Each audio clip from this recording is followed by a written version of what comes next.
On today's episode of Hungry for Wisdom, Mama Wisdom opens up a can on that dumb little neighbor kid. You get to hear a grown man quote poetry, and I feel sad. How dare you quote to me the words of eternal life? It's episode 14. Turn it up!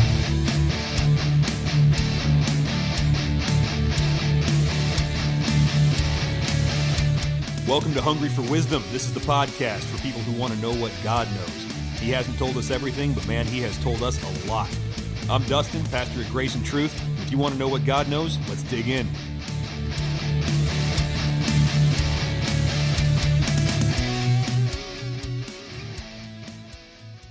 Episode 14 here is dedicated to grief and trauma chaplaincy. This is over there on the west side of Washington State. Pacific Northwest Trauma and Grief Support, senior community chaplains, and all kinds of good stuff. I got with me here the leader, owner, director, CEO. What are you? What's your title here? Chief bottle washer. Okay, That's yeah. included. Yeah, just senior chaplain along with my wife, Cindy. Senior chaplain, yeah. All around president of the world, Merle Myers. We'll be talking to him shortly. Nice last name, by the way. Thank you. Do you spell it correctly is the I've worked question. on that. Yeah, Yeah, we do. Good. Right. Go ahead and get up on that microphone for me if you don't mind. But I want you guys to go and check this out. All kinds of stuff as far as grief recovery and, just like healthy processing of some of the stuff that happens at the bottom of life. Because if you operate and live in that scar tissue, the damage is very widespread and sprawling. So these guys can help you out with that. And I recommend them highly and often. But first thing we're going to do here is we're going to take a look at a dose of wisdom from Proverbs chapter 2. Here we go. Proverbs 2, verses 11 through 15. Discretion will guard you, understanding will watch over you, to deliver you from the way of evil, from the man who speaks perverse things, from those who leave the paths of uprightness, to walk in the ways of darkness, who delight in doing evil, and rejoice in the perversity of evil, whose paths are crooked, and who are devious in their ways. All right, verse 11 is a giant conditional statement, right? And we got to be careful about this because you guys have heard me on this podcast over and over and over again talking about the same thing, right? Context, context, context. Context is king when you're looking at the Bible. And I don't want you guys opening Proverbs 2, verse 11 and saying, oh, okay, discretion will guard you and understanding will watch over you, full stop. No, this is the second part of a big conditional statement that starts in verse 1. So we took a look at this in one of these previous episodes. Verse 1 says, my son, if you will receive my words and treasure my commandments within you. Okay, so that's a big if, right? So if you will do that, if you will receive the words of Mama Wisdom here in chapter 2, then verse 11, discretion will guard you and understanding will watch over you. This is not a guarantee. There is no promise that discretion is obligated to guard you and understanding is obligated to watch over you. So from verse 1, you read from there, and then you arrive at verses 11 through 15. We usually like to take positive statements in isolation, right? We just grab it and say, that one's for me. And then when there's something negative or there's a rule that we don't want to follow or something, then suddenly we're all about context. It's like, no, it can't be saying that. Let's read the context and try and find a way to wiggle out of this one. Well, context is always important regardless. So all the time. And the context here is that this is the second half of a conditional statement. Now, verse 12 says that wisdom will deliver you from the way of evil. And then immediately, catch this, guys, it starts talking about not evil actions, but evil people. Okay, now this is important because I've introduced to you guys before the idea of the Hebrew parallelism, and that's where the author will state the same thing in two different ways, right? So they can pretty much interpret each other. You can see what they meant by the first statement by comparing it to the second. So in verse 12 here, the way of evil is the same as the man who speaks perverse things. So it's interesting. Mama Wisdom doesn't define an evil life by the actions that you commit here so much as by the company that you keep. What you're actually doing is less the focus than who you're hanging around. So look at the description. Verse 12, to deliver you from the way of evil, from the man who speaks perverse things.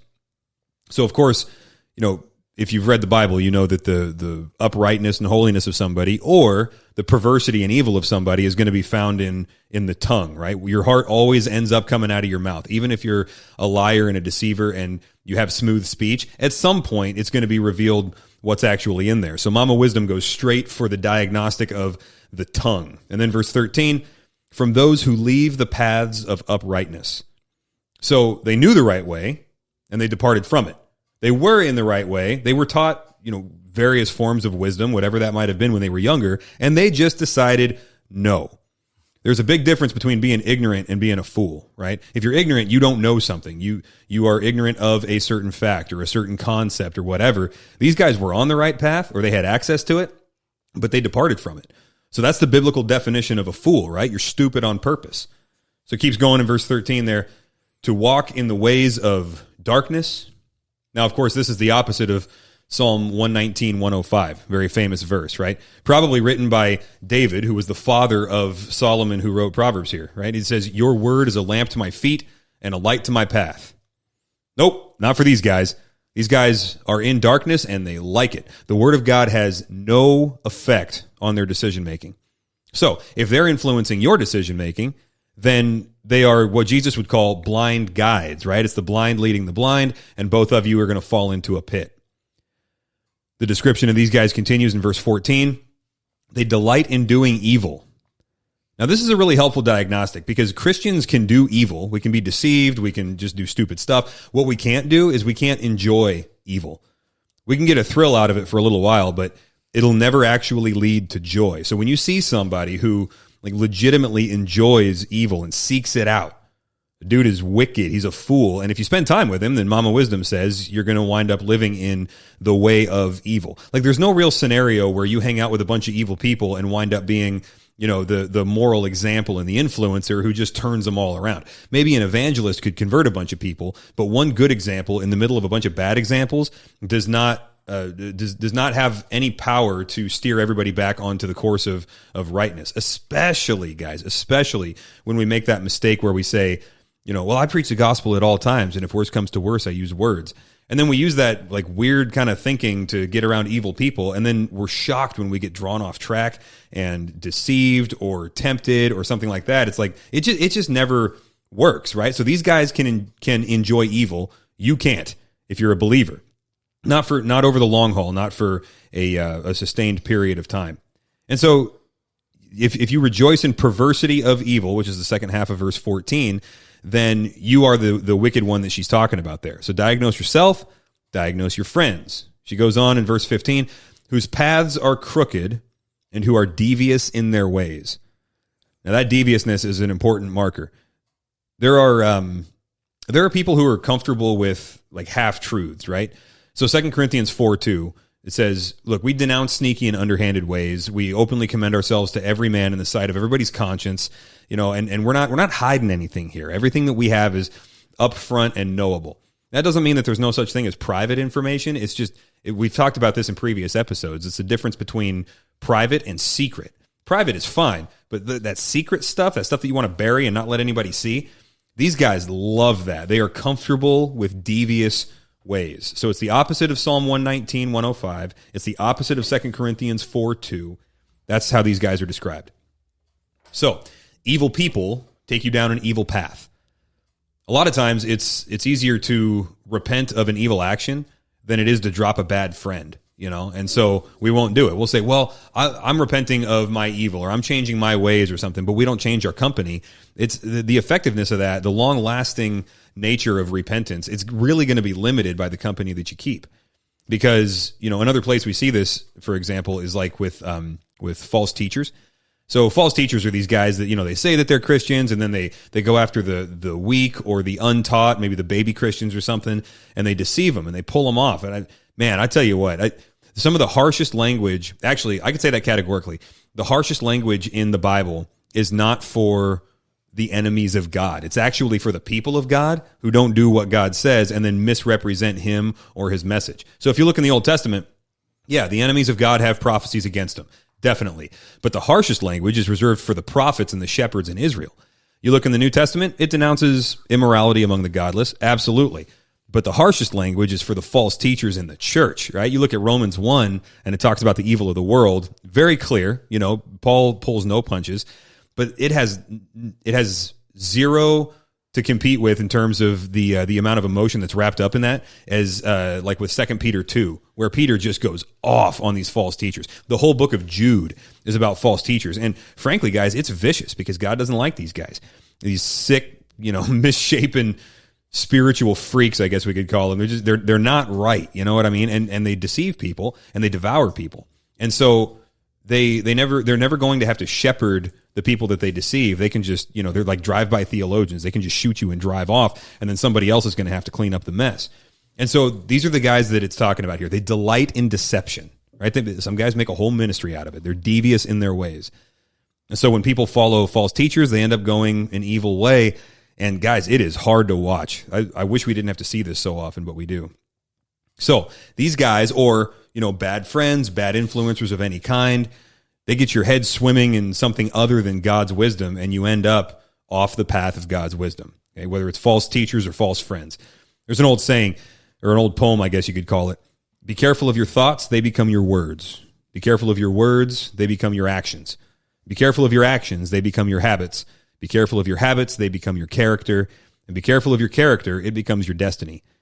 And the people that you hang out with, the people whose voices are loudest in your life, they can control all of that, or at least influence it. So Mama Wisdom says, kick the bad influences to the curb and choose life. They cannot live skillfully in the knowledge of God, which is the definition of wisdom that we've laid out, living skillfully in the knowledge of God. They can't do it, so don't let them influence you.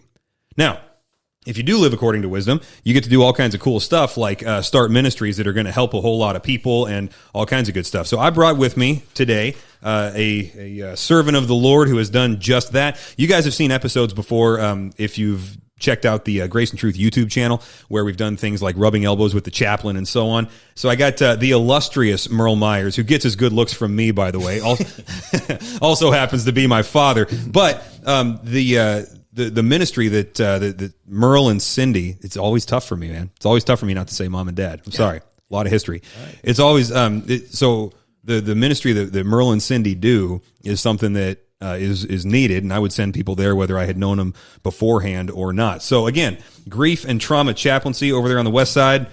How you doing, Dad? I'm doing good, and thank you for having me, Elijah. Thank you for setting up. I just also wanted to throw in that we have on the website free resources that you can download, media, free videos. We charge for nothing, and we've got some of the best materials for normalizing and validating what you're going through, trauma or grief. Yeah, and normalizing is a huge deal, because when that pain of loss hits you, I mean, in the initial impact, it's like, it always feels like it's the first time anybody's ever been through that, right? Mm-hmm. But it's actually a known process and a known quantity. Even though it's individual for everybody, there are elements of it that are also universal, which allows for things like the community to come in and help you, because you're not the only person that's ever experienced it. Yeah, and it's always messier than we initially perceive. It's very messy. How do you mean? Well, they talked about stages of grief, and that was a myth, and that was from the book On Death and Dying by Dr. Elizabeth Kubler-Ross. On Death and Dying, it has nothing to do with grief. That kind of morphed on the internet, but you can get hit with just tsunamis of pain and sadness. 6 months, nothing, just smaller ones. Then all of a sudden, wham! Out of nowhere, and you think, what am I doing wrong? But that's normal. It'll come back later when you don't expect it. It doesn't ask your permission, to attack you. Yeah, and if I understand right, and part of this is just from observation, just going through life with grieving people and stuff, but the stages as they were laid out, those things do actually happen, but the myth is that it happens sequentially, right? Yeah. And then like when people move backwards, they're like, oh no, I'm in an earlier stage. They feel like it's some sort of regression or failure. So it winds up being this kind of random hodgepodge of reactions to the pain. But those are actually categories of thought that we do dip into, but they're not sequential. Am I saying that right? You got it. You nailed it. And once you leave the stage of infancy physically to toddler, you're never going to go back to an infant. Okay. So here we're going to bounce all over the place. Again, very messy. Yeah. And very normal. Right. But there is, over the long haul, actual progress that is possible in making, in being able to get to a normal in life. Yeah, and your grief changes shape, but it's going to be your partner for life, and you won't want to not have it. You'll always want those memories and always remember the pain, and you're going to yearn for the person you love, even though you may go on to have other relationships or whatnot. Yeah, and it may not be a person that you lost, right? There's grief over all sorts of stuff. I mean, you told me once about an exercise that you do with people where you have them kind of simulate the loss of old age so that they can sympathize with their aging parents or whatever. And you got to write out all the things that you do. You know, I drive my car, I throw a ball, and then they have to surrender those things and experience the loss of freedom and the loss of mobility. And each one of those carries a grief with it. Yeah, the top 4 or 5 things you cherish, and then all of a sudden take away this one. Yeah. And then you have to wrinkle it up and throw it in the middle of the circle, take away that one. Have the person on the right of you reach over and take one. Yeah. And they crinkle it up. And that's kind of offensive. But that's one loss after another. And that's what the dying people go through. So that's an exercise for understanding the process of the dying and having compassion. Yeah. I've always thought that would be a weird thing to just sit and think, like, I'm never going to drive a car again. Yeah. You know? Yeah. It just, and it must just hit you at some point. Like, I didn't realize the last time that I took a plane flight was the last time I was ever going to do it. Yep. Now that's the new reality. Let's figure that out. Yep. I can't walk with my dog. All sorts of things, one after the other, and they come pretty close together too. Yeah. Oftentimes. Wow. All right. Yeah. So here's what I got for us today. I want to go through some examples of grief and mourning and stuff like that in the Bible, and then just see what we're observing, because we actually see a lot of this, but we haven't oftentimes thought about the vocabulary to assign to it to see what's actually going on here. So first off, is there a difference between grief and mourning? Yeah, grief is the pain that you have inside. It's the emotional energy resulting from a loss, something you were attached to or someone, and then just the pain that you experience and the sadness, and the anger, the guilt, all sorts of those things. Mourning is the outward expression of that pain. Okay. So being vocal about it, to people you trust and just people that are going to listen to you. Okay, so grief is your noun. That's what you're actually dealing with, and then mourning is the verb and how you go about it. Yep. Got it. Okay. Let me do this. I got a Bible here. Always a good thing to have when you're talking about the Bible. Let me read some stuff from 1 Samuel chapter 1. Okay. Now, do I want to go here first? That works. Yeah. Okay. So in 1 Samuel chapter 1, what we're going to see here is Hannah, who can't have a baby. Okay. Now, of course, in that culture, that was a huge deal. I mean, there were no government subsidy programs that you could count on if when you were old and things like that. Much like the days in which we live now, not a lot that you can count on once you're old. Your kids were not only your security blanket for the later stages of life, but also for a woman, there was a lot of dignity wrapped up in being a mother, and that dignity was kind of a social currency that was denied to you if you didn't have any kids. Sort of put you as a second-class citizen. Okay, so let's see, verse 5. But to Hannah he gave a double portion because he loved her. So her husband Elkanah gave a double portion to her because he loved her, and because the Lord had closed her womb. And her rival used to provoke her grievously to irritate her, because the Lord had closed her womb, Hannah's womb. So it went on year by year. As often as she went up to the house of the Lord, she used to provoke her. Therefore Hannah wept and would not eat. Okay, so there's some kind of mourning process right there. She would not eat, and she was weeping. And Elkanah, her husband, said to her, Hannah, why do you weep, and why do you not eat? Why is your heart sad? Am I not more to you than 10 sons? All right, so pause there. This is a basic misunderstanding on the part of her husband, right? He says, all right, so you've got me. You shouldn't need the sons, right? And now he may have been a great husband. It would appear not. He wasn't doing a very good job of protecting his wife from ridicule, but there's a category error here. He's saying, I should make you happy, so 10 sons shouldn't matter to you. And as good of a husband as you may be, you're not a kid. Right? That's a whole different area of loss that somebody else doesn't have the ability to fill. So a lot of times we want to fix somebody's mourning. We want to fix their grief by making them happy with something different. Yeah. And the things don't mix. At least you got me. Right. Yeah. Right. Oh, that's the worst. Somebody loses something. It's like, well, at least. It's like, don't even finish that sentence. Yeah. Okay. So am I not more to you than 10 sons? After that, well, let me ask you, how would you describe his error there? What was Elkanah doing wrong in that situation? Kind of going farther back, he had more than one wife, and that never works out well. In the Old Testament, every story where there's polygamy involved, it ends badly. Yeah, and then that's an issue. And then Hannah is a female, like you said, basically a second class citizen, and a major error of the Jewish culture back then was not treating women equally. We're all equal with different roles. Yeah, which was kind of weird because it was written in the law that you should, right? You honor your father and your mother, but culturally it didn't work out that way. No, and they were so apostate. Their religion was apostate. The people, the culture was as well. So she is really, she's canceled. We think we came up with the cancel culture in America. No, she's been canceled. Wow, And it's been going on for centuries. And then getting a shame assigned to you by society. Your husband could divorce you. You could burn the matzo balls and you could be divorced. Yep, unilaterally. Yep, out in the street, no shelter, no protection from a man. And then she was getting ridicule, not only shame from society, but ridicule within her family. So her grief is getting compounded from a lot of different angles here. Yeah, so she's carrying a lot of grief. Yeah. And that's when things get complicated, and that's why she's suffering so much with complicated grief. A lot of baggage. And then there's isolation to it because there's clearly nobody around that understands. The other wife is making a joke about her all the time, like relentlessly apparently, and the husband doesn't get it. So where's her community? Right, exactly. All right. So, polygamy just messes everything up. That's the point of everything today, listeners. Polygamy messes everything up. Can you imagine Elkanah being like, hey, you got me, honey. I'm your husband. And Hannah's like, oh, I'm sorry. Which wife are you talking to? That's right. I get confused. And we see that in Islamic cultures, too, where old men marry harems. Yeah. And that cheats young men out of having families and wives and stuff. It never works out Never works out. Yeah. All right. Verse 10. She was deeply distressed and prayed to the Lord and wept bitterly. And she vowed a vow and said, O Lord of hosts, if you will indeed look on the affliction of your servant and remember me and not forget your servant, but will give to your servant a son, then I will give him to the Lord all the days of his life, and no razor shall touch his head. All right, so bargaining with God. Healthy or unhealthy? What do you think? I mean, it worked out in this story. I'd go case by case. Sometimes it's humorous with Gideon. Well, that's true.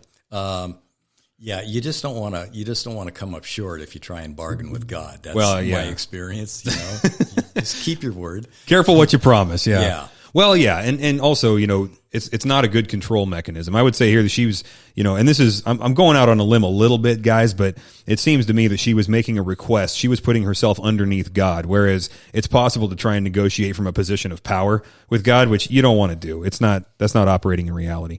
So she continued to pray before the Lord, and Eli observed her mouth. Hannah was speaking in her heart, only her lips moved, and her voice was not heard. Therefore Eli took her to be a drunken woman.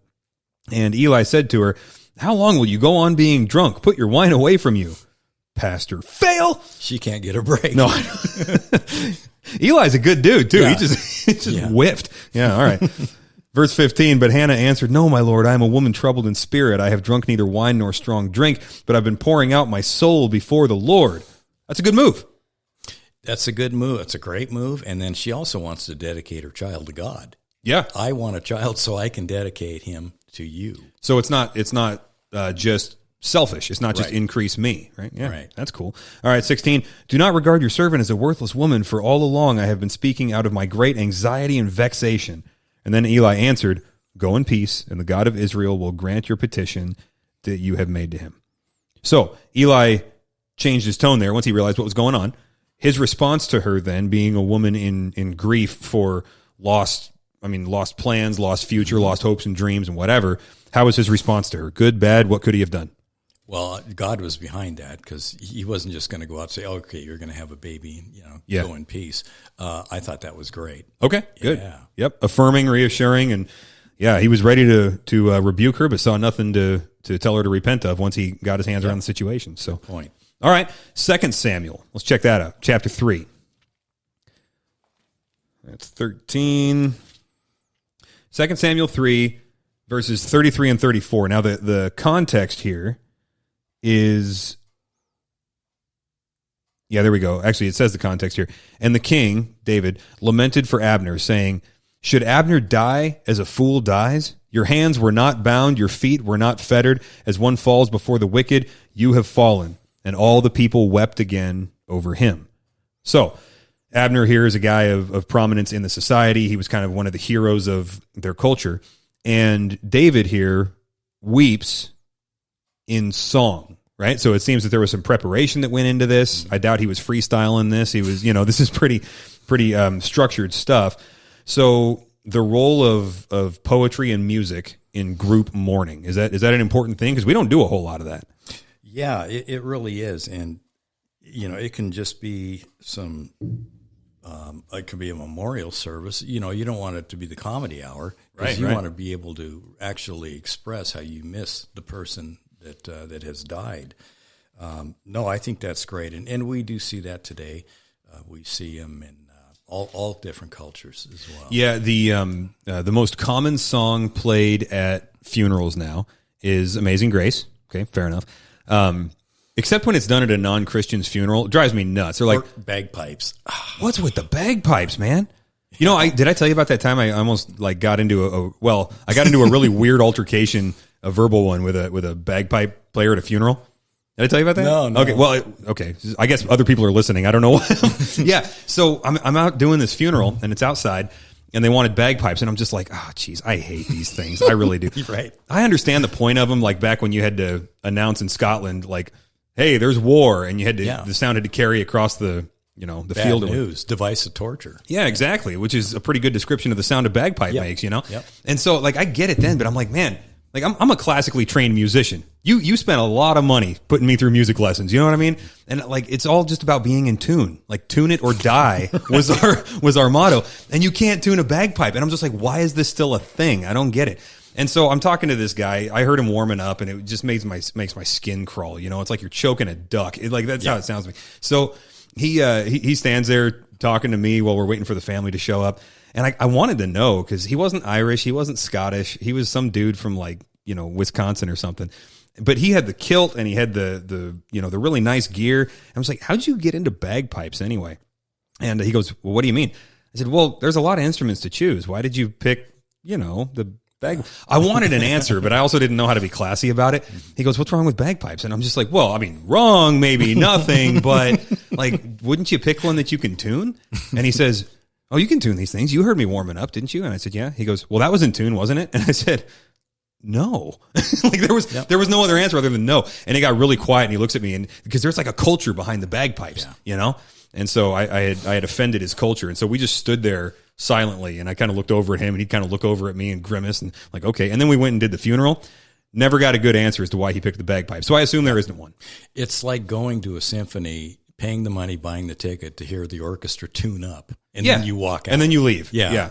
Are you ever going to get around to the music? Nope. So anyway, yeah. So the most common song is Amazing Grace. The second most common song at funerals in America is My Way. Oh, Frank Sinatra. Yeah, I did it my way, right? Yeah. And I'm like, first off, a lot of times those two things are played in the same funeral, which is totally contradictory, right? Amazing Grace. God gives me grace, gives me all of this stuff that I don't deserve and whatever. And then the second song is like an anthem of personal triumph or something from a dude in a pine box. It's like, okay, you did it your way. How'd that work out for you? Yeah. Your worm food, I don't get it. That's right. The only time I like the song My Way is when Frank would sing it. Yeah. He was alive. He did what he wanted. But also, every one of those narcissists on the Money Pit, when they were driving off from the old beat up house, they had that song going. That was that was a great That's scene. What I think of every time I hear that song. Yeah, now I'm going to go watch that YouTube clip of Tom Hanks laughing as the bathtub falls. He's like wheezing. All right. So where were we here? I don't know. I don't either. Okay. So poetry and music in group or communal mourning. Yeah. Everybody reading off of the same sheet of music is a good thing, right? It's good for people to dwell in unity in the middle of pain. So maybe something that our culture doesn't quite value to the level that we could, that would help people out. Or we pick the wrong anthems. Yeah. A great funeral song is Vince Gill. Go Rest High on That Mountain. You heard that one? Okay, yeah. I mean, now I've heard it way too many times where I don't want to hear it again, but it really is probably one of the better songs ever written. Yeah. With Abner, kind of looking at that, David did order the mourning, and I think, being a king, I think he wanted to get Abner's followers on his side, just so they know that he wanted them to know that his kingdom was not established by violence. Okay. He kind of wanted a kumbaya. It was a good strategic move, I thought. Yeah. Yeah, there's a fine line between leadership and manipulation sometimes, Yeah. right? Yeah. But shrewd move. All right, so Jeremiah 31:15. Thus says the Lord, a voice is heard in Ramah, lamentation and bitter weeping. Rachel is weeping for her children. She refuses to be comforted for her children because they are no more. All right, so sometimes people just refuse to be comforted. Well, what's that about? Don't people want to feel better? They could be going down the road of a broken heart, like Debbie Reynolds when her daughter died. Explain that story. She just gave up, threw in the towel. Okay. And what was the actress's name? Princess Leia, Carrie Fisher. Carrie Fisher, yeah. Yeah, and they just kind of go down that road. My aunt had her first husband was murdered, big spree killing, the first popular spree killing in America. Didn't they name spree killing after the guy that did that? I think so. Spreewell or something? Yeah, and then they made the movie Badlands with Martin, I always say Martin Short, yeah. but it's Martin Sheen and Sissy Spacek. But my uncle was his last victim, and I was named after Merle Collison. My aunt, after that, in 1977, right after I visited the family to go down to Louisiana and dive commercially, 3 of my cousins were killed in a car wreck. And this is in Great Falls area. They're in Montana. That made the papers in Spokane, and that broke her heart, and she died shortly thereafter. Was that the one with the train? The train got him or something? No, trying to make it across the tracks? They were driving up to ski somewhere in Montana. Yeah, and that's just the broken heart. There's no way. I don't know if they even want to come out of it. Right. They just... Well, and that's the interesting thing to me is like pain typically runs towards something to comfort it, which is where a lot of dysfunction comes from, right? You look for the wrong things to bring you comfort, but there is a type of pain that just says, leave me in this pain. Yeah. And it's like sometimes that can be okay, right? Because they're not done processing stuff, but then sometimes it's unhealthy and it leads to death. So, I mean, when is it okay to just like leave somebody to it when they say, leave me alone? Boy, you kind of have to honor their wishes and free country and all that. Just be available. Yeah. And be prepared. Yeah. Prepared for... And, if they do want to have a trusted listener, if they do want to tell their story over and over again. Yeah. All right. Many times it's a decade, 15 years, 30 years before they really start to come out of it. They want to come out of it. Now, what's that all about with dying of a broken heart? I mean, because there is something biologically that happens where people can just give up on life and die. And I don't know if they need, if it requires that comorbidities be in place or what. But I mean, how often does that happen? Is it just a phrase, or is that actually a thing that people die of a broken heart? It is a thing, from what I understand. I'm not a doctor, but I have heard of it. But you and I have both seen The Water Boy, so we know it's legitimate, right? Yeah, absolutely. She died of a broken heart, coach. Or the dehydration. She got the brain pain. Super mature over here, both of us. John 11:31-33. So Jesus is... This one's funny to me. So Jesus just hears that Lazarus, his good buddy, dies, right?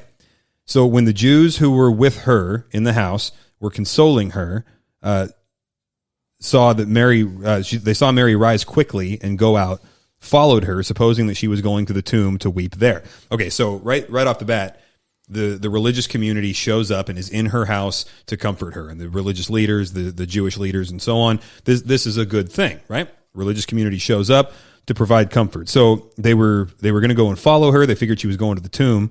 Verse 32, now when Mary came to where Jesus was and saw him, she fell at his feet, saying to him, Lord, if you had been here, my brother would not have died. All right, so far, this isn't exactly bargaining. This is more like questioning, or it's not an accusation. It's very respectful, but it's kind of like a what the heck moment. Like, Jesus, why would you not fix a problem that you could have fixed? Right? So those kinds of questions pop up a lot in grief. They do. They really do. And they're rightly asked, and they're wrongly asked too. Ooh, yeah, that's true. Blame's assigned. It's interesting, when Jesus was in that scene, they all knew that Jesus could raise the dead. They've seen it. But sometimes people could say, oh, it was just a resuscitation. They just died. Yeah. Lazarus, he was dead for 4 days. Yeah. You know what a body does after 4 days. It's really, really nasty. A hot desert. Yeah. So she was really concerned. But the Jews knew there was resurrection because it's in the Old Testament. But, I mean, having the here and now. So she was really concerned. Yeah, yeah, and rightfully so. And Jesus instigated that situation so that she would hurt like that, so that he could answer the pain. Right? I mean, Yes. interesting stuff. So, like just before that, they said, "Hey, Jesus, Lazarus is about to die." He's like, "All right, let's give it a couple days, then I'll go." And they're like, "No, he's going to die." And Jesus is like, "Yes, and I want that to happen because then there can be a resurrection." Yeah. And who said he stinketh from the tomb? So yeah, I don't have the King James in my hand. I should. Yeah. It's much better to read it that way. Yeah.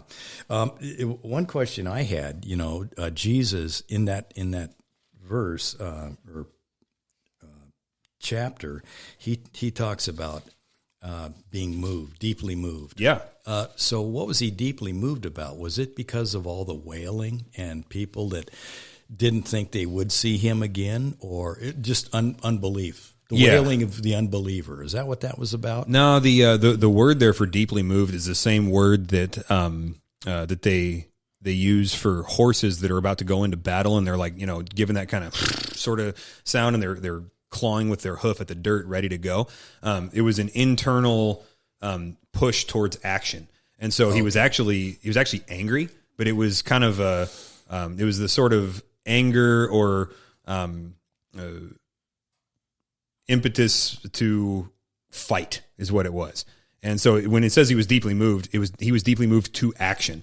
And so when you look at what's going on there and what he says to everybody else around, you compare all of his other words and say, okay, you trace back what's going on in his emotions here that he would be deeply moved. And basically what was going on was he was mad, like you said, at the unbelief. It's like, I mean, imagine if I could be so bold as to say, put yourself in Jesus' position for a minute.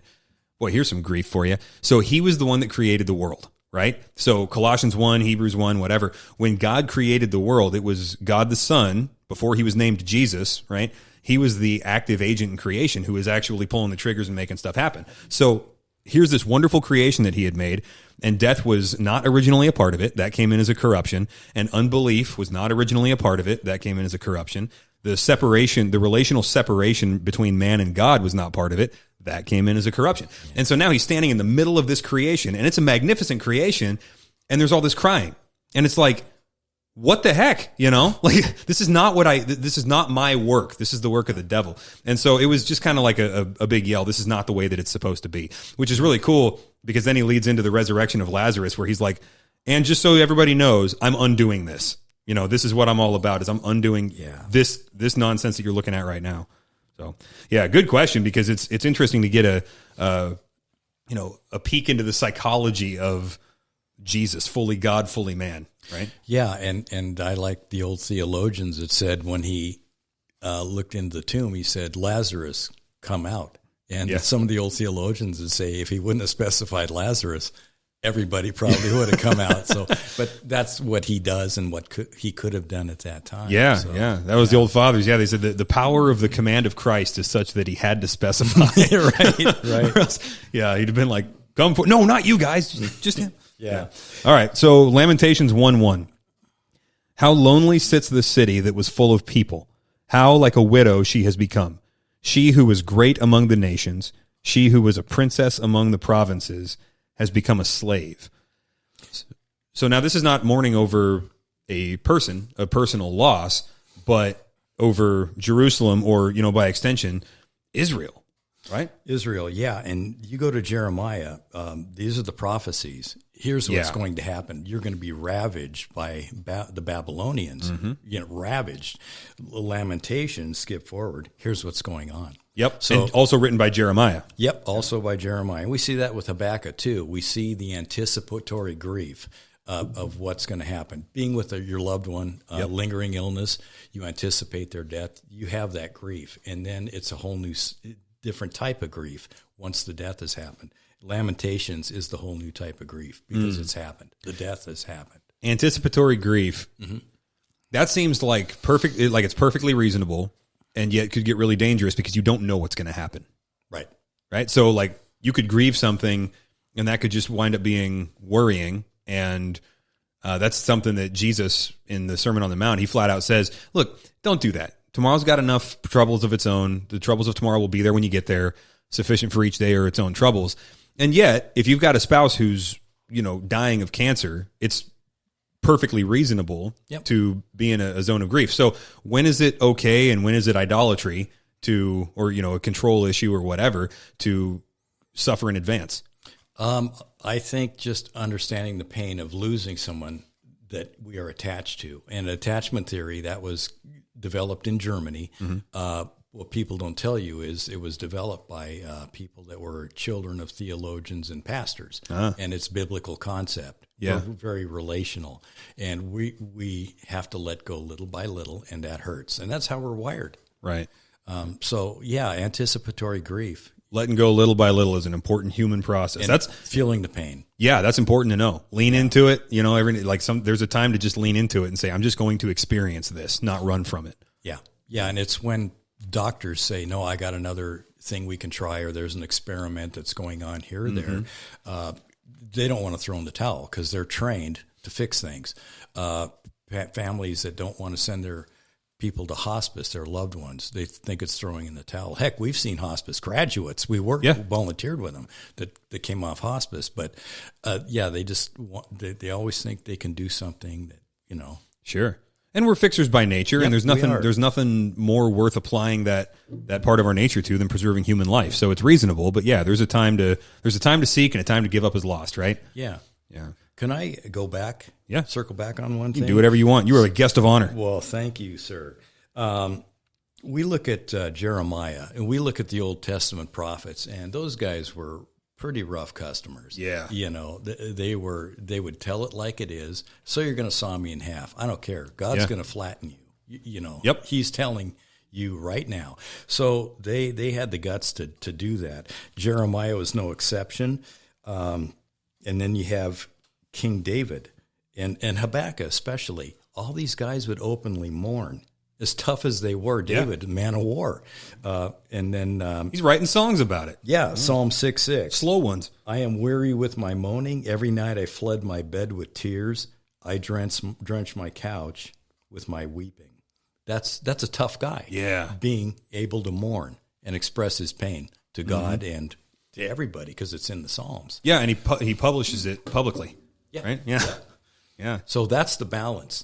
You can be the solid have biblical manhood, but still mourn openly. Yep, and you should. Well, that leads into then, I guess that combined with giving up is lost, that leads into the last example that I've got here is Matthew 23, 37 to 39. So Jesus is lamenting, like Jeremiah, over Jerusalem. He says, Jerusalem, Jerusalem, the city that kills the prophets and stones those who are sent to it. How often I would have gathered your children together as a hen gathers her brood under her wings, but you were not willing. See, your house is left to you desolate. For I tell you, you will not see me again until you say, blessed is he who comes in the name of the Lord. So Jesus there is giving up as lost, essentially. He's not that God is out of control of something, but it's a weird thing to hear God in the flesh say, I tried, right? Yep. And they were unwilling. And he, so he's taking a moment to grieve over the fact that they would not go along with his plan and then say, okay, now that part of the plan is over. Now it's judgment. Yeah. Right? And he tried without forcing. Yeah. So, yeah. And, well, I mean, there were some guys that he just, healed right off the bat, which is different than forcing them. But, at the same time, the guy by the pool at Bethesda, the woman at the well, for example, he didn't say, do you want me to reveal myself to you as God in the flesh? Or he just did it. And then, people would do what they were going to do with it. Mm-hmm. Right. And not everybody, God is willing that all should come to repentance. Not any should perish, but that all should come to repentance. And they don't. Now he's perfectly in control of everything. And yet there are times where he just laments over the state of things. Yeah.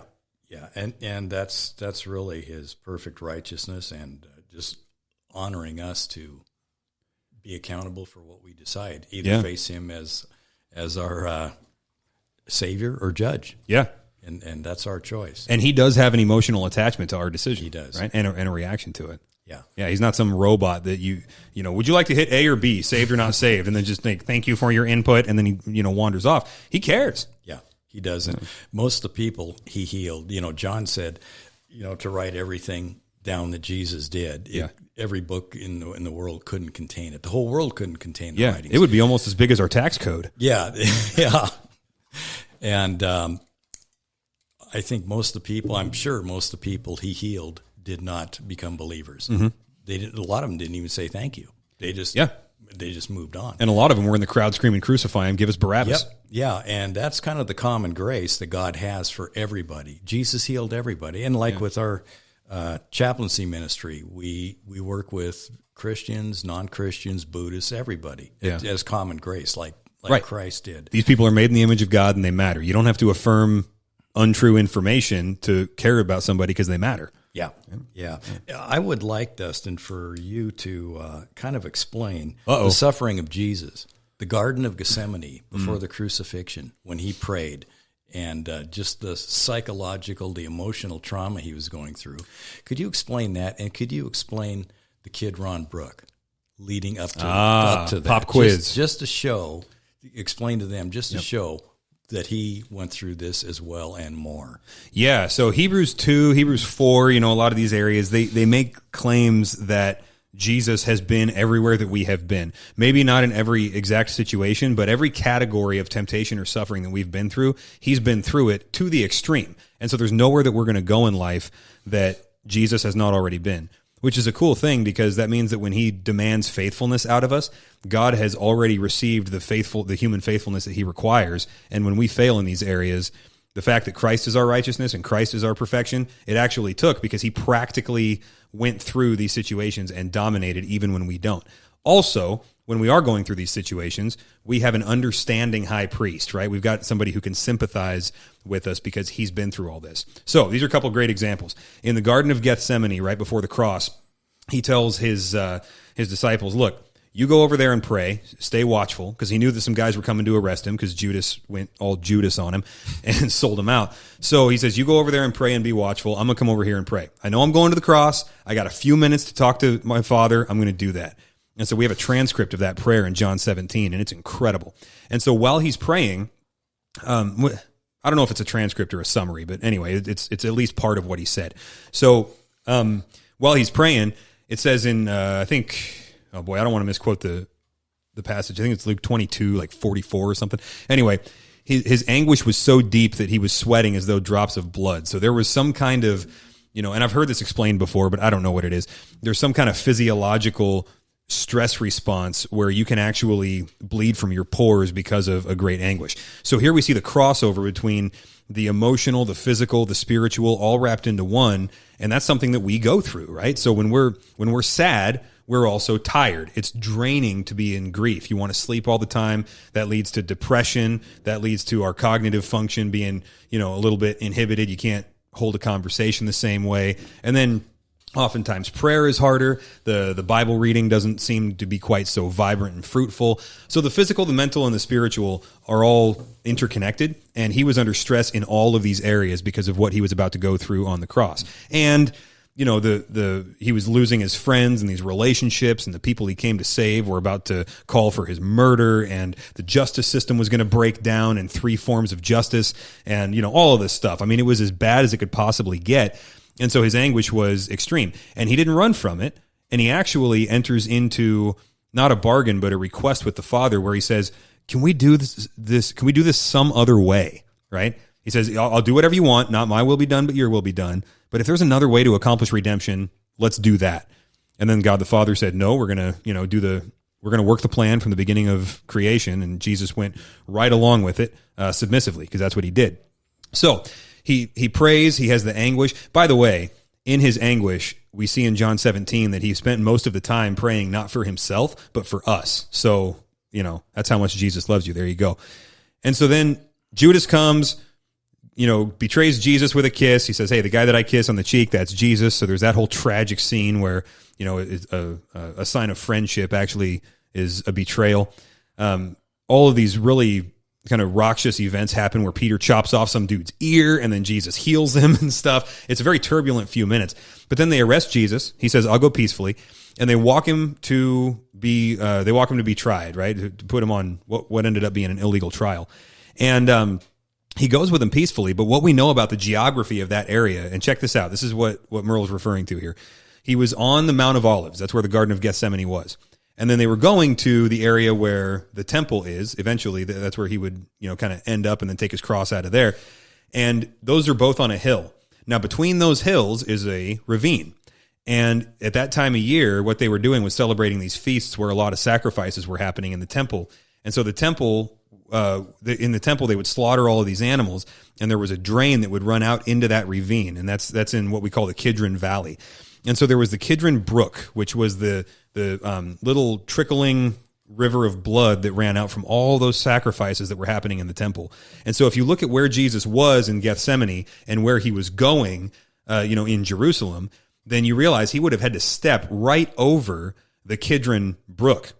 All that sacrificial blood and entrails. Yeah. Yeah. And so this is the Lamb of God, and he's looking at all of these sacrifices saying, okay, I'm about to suffer more than every lamb that has ever suffered for human sin, and it's all coming down on me. And so he had to confront that physically. And I think I might have gotten that backwards, where I think we think he probably stepped over the Kidron Brook on the way to the Mount of Olives. They might have walked him around the top of it on the way back. But either way, there was a visual and a sensual reminder. I mean, you can smell that. That's gross, And he was very familiar with it, having grown up in Jewish culture, where he had done that a whole bunch himself. So yeah, to step over the sacrificial blood that he was about to go and fulfill, he confronted absolutely everything for us with his eyes wide open, and he did so with grief, and he held.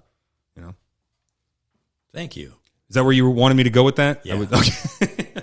Yeah. What a visual. Just to be in his sandals and to step over that and know that my work on the cross is going to be ending all this sacrifice. Yep. It can be finished for good. This whole thing's about over. Here, I'm going to go and do that.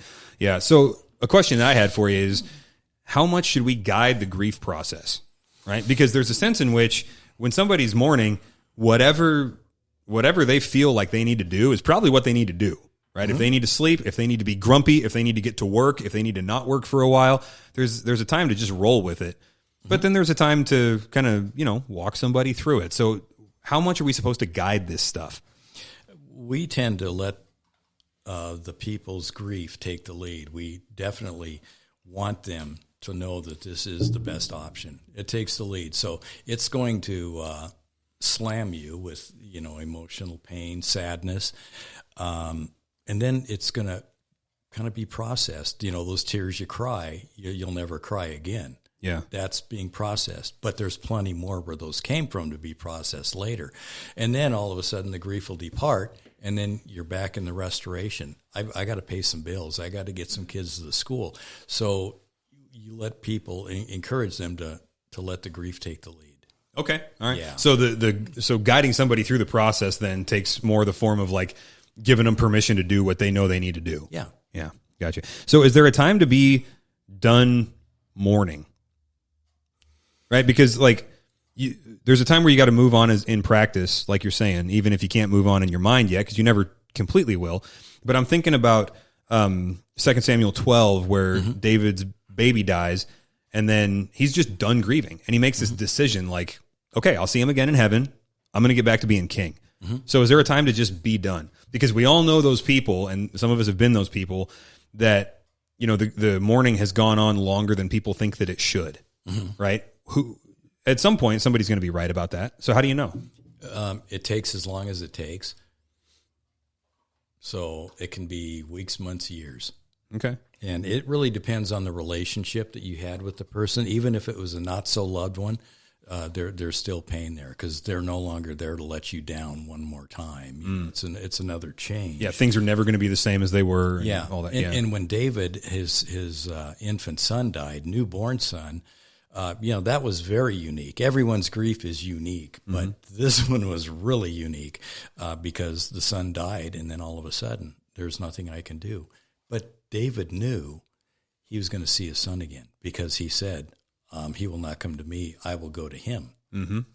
And then on the inordinate side of mourning, we can look at David again. His son Absalom tried to kill him. He's just a terrible son. And that's not cool. That is definitively not cool. No, and David was really a bad father. I mean, come on, you have a son, Absalom murders another son who raped a sister, and all this stuff. That's and David happening. just checked out. Yeah. So Yeah, he had his strong points. Being a father was not one of them. And again, he was a polygamist, and he had all that other stuff going on. But with Absalom, he goes, after Absalom died, he said, Absalom, my son, Absalom, Absalom. He was probably carrying a lot of guilt for being a lousy father. Yep.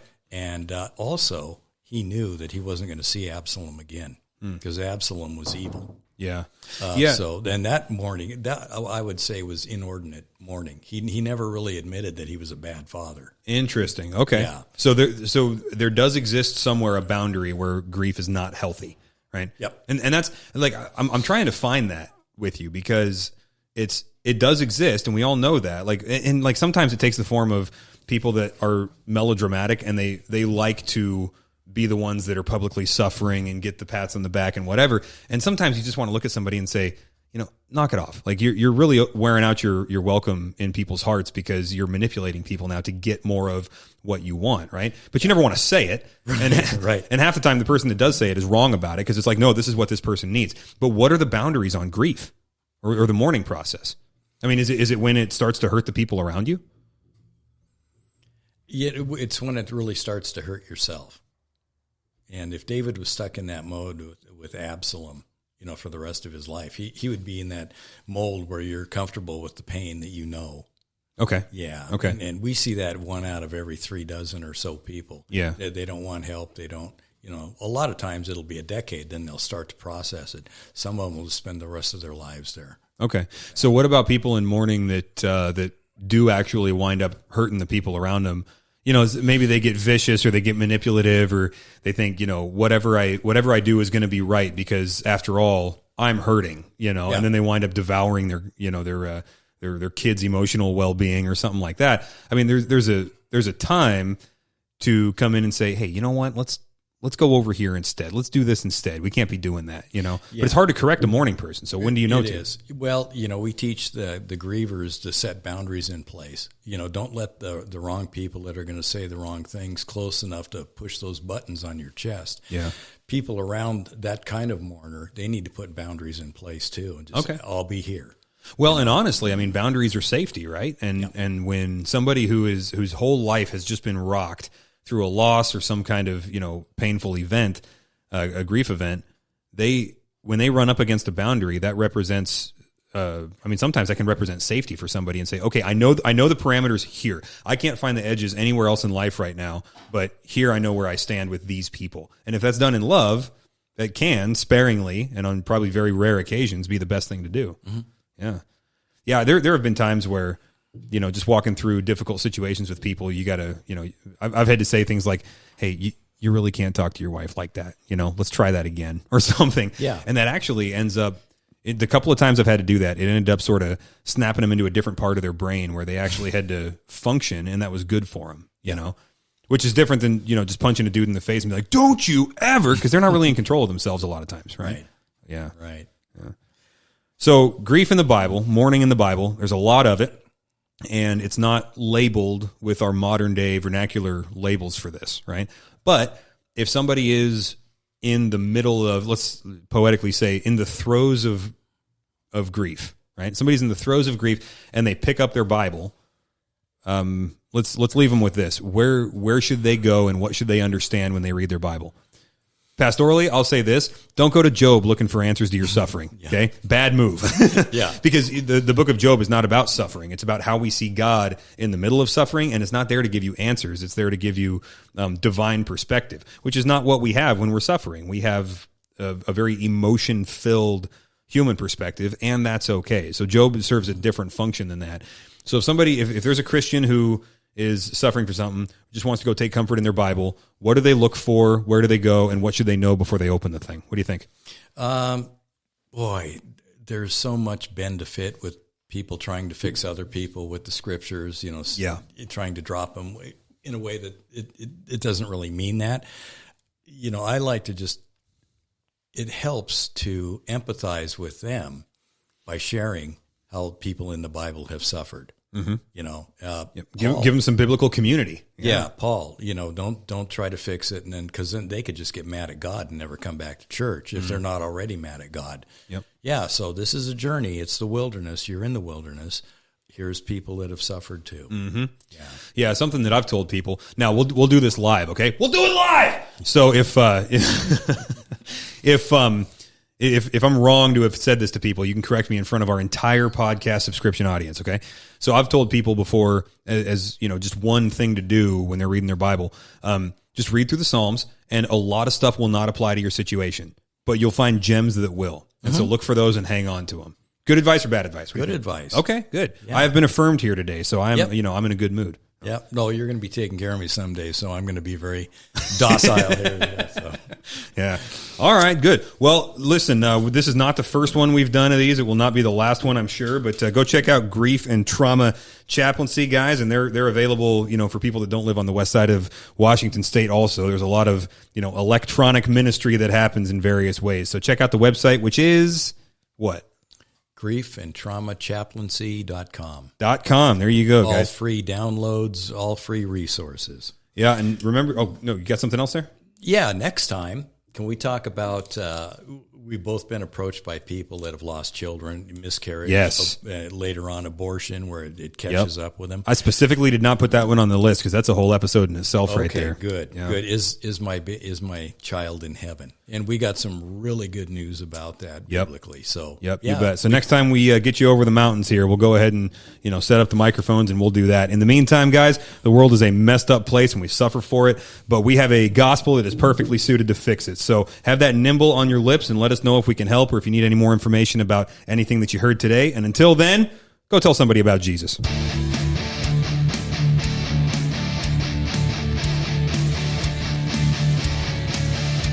Welcome to Hungry for Wisdom. This is the podcast for people who want to know what God knows. He hasn't told us everything, but man, he has told us a lot. I did the wrong outro. I did the intro as the outro. So let's try that again, guys. The world is a messy place. We have gospel that's perfectly suited to fix it. Okay, go tell somebody about Jesus. Bye!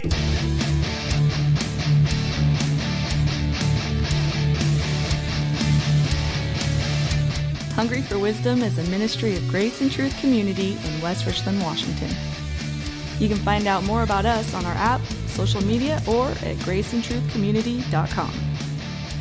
We love him because he first loved us.